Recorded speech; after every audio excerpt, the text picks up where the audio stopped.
Pernah nggak sih Anda mikir, kok bisa ya ada orang yang tiap hari banting tulang, kerja keras dari pagi sampai malam, tapi hidupnya ya gitu-gitu aja? Sementara di sisi lain, ada orang yang kelihatannya lebih santai, tapi rezekinya ngalir terus.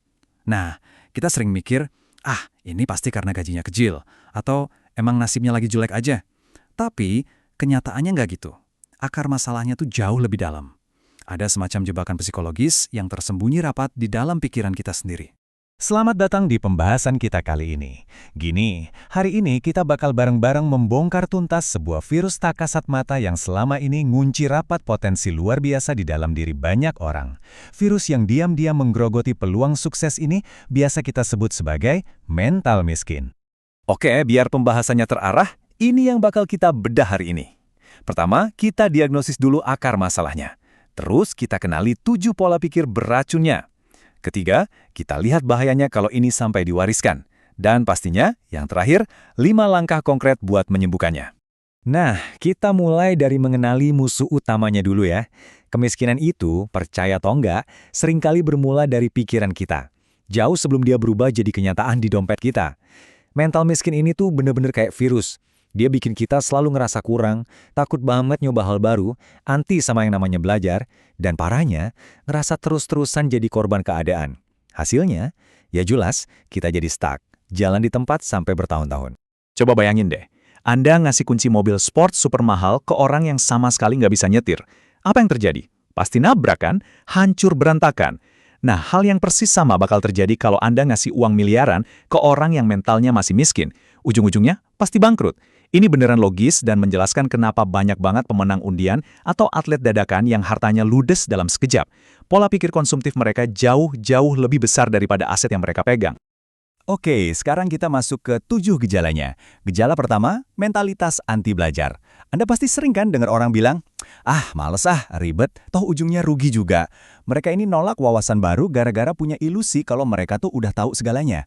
Padahal, realitasnya mereka lagi terjebak. Menutup pikiran itu secara harfiah adalah cara paling instan buat matiin kesuksesan Anda sendiri. Lanjut ke gejala kedua, yaitu mentalitas korban atau victim mentality. Suka nyalahin ekonomi, nyalahin orang tua, atau nyalahin lingkungan sekitar.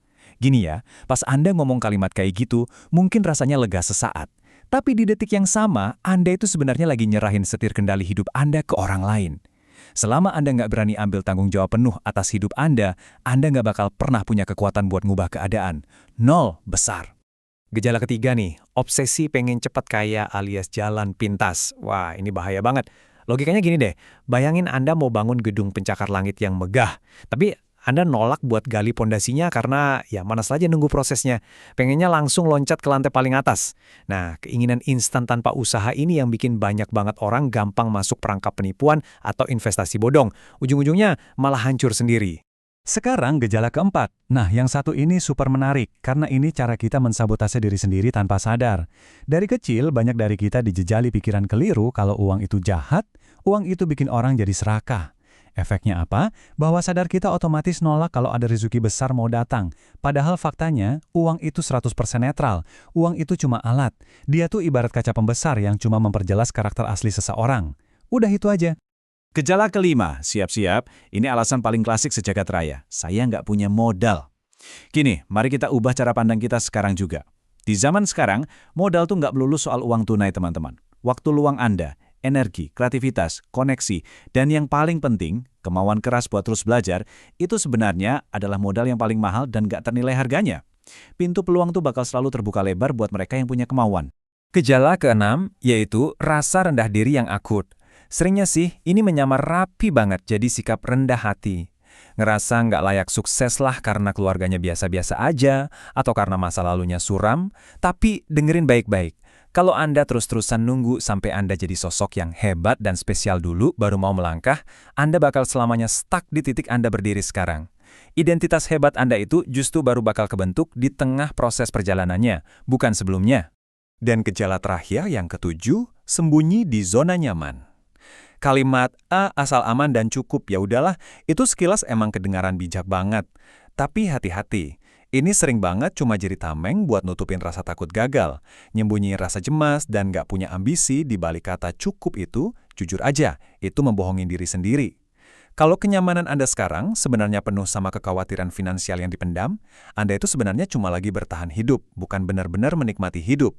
Oke, sekarang kita sedikit ubah arah ya, ke hal yang jauh lebih serius dan, jujur aja, cukup emosional. Ini semacam alarm peringatan dari pembahasan kita. Pola-pola pikir beracun yang barusan kita bedah tadi, ternyata bertindak layaknya warisan tak kasat mata yang diturunin ke generasi selanjutnya. Ingat baik-baik, kemiskinan itu jarang banget diwariskan lewat genetik atau darah. Enggak. Dia diwariskan lewat kebiasaan sehari-hari yang dilihat, didengar, dan ditiru langsung sama anak-anak kita di rumah. Coba bayangin, pas seorang anak tiap hari dengar orang tuanya ngeluh soal tagihan atau dikasih narasi kalau cari uang itu susah banget, uang itu langka, terus disuruh jangan mimpi ketinggian, ntar jatuh sakit. Nah, anak-anak ini secara pasif nyerap semua batasan itu. Alam bawah sadar mereka lagi diprogram habis-habisan. Dan ini hampir pasti menjamin kalau siklus keterbatasan mental dan finansial ini bakal terus muter dan keulang di generasi mereka nanti. Sedih kan? Terus pertanyaannya, gimana dong cara nyembuhinnya? Oke, kita geser dari ngomongin hal-hal yang bikin nyesek tadi, ke gimana cara kita mengambil alih kendali. Ini dia, 5 langkah konkret yang bisa langsung Anda praktekin tiap hari.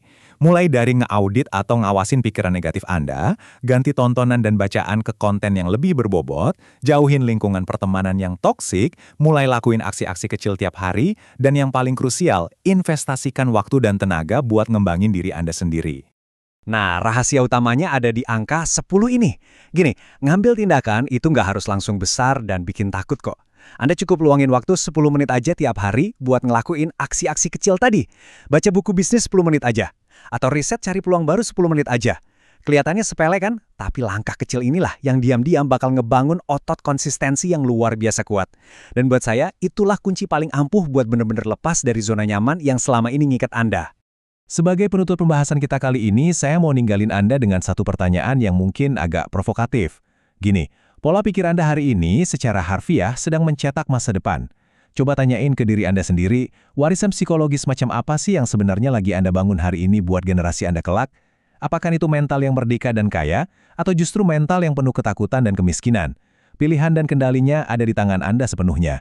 Mulai dari detik ini. Terima kasih udah gabung di pembahasan kali ini, dan sampai jumpa!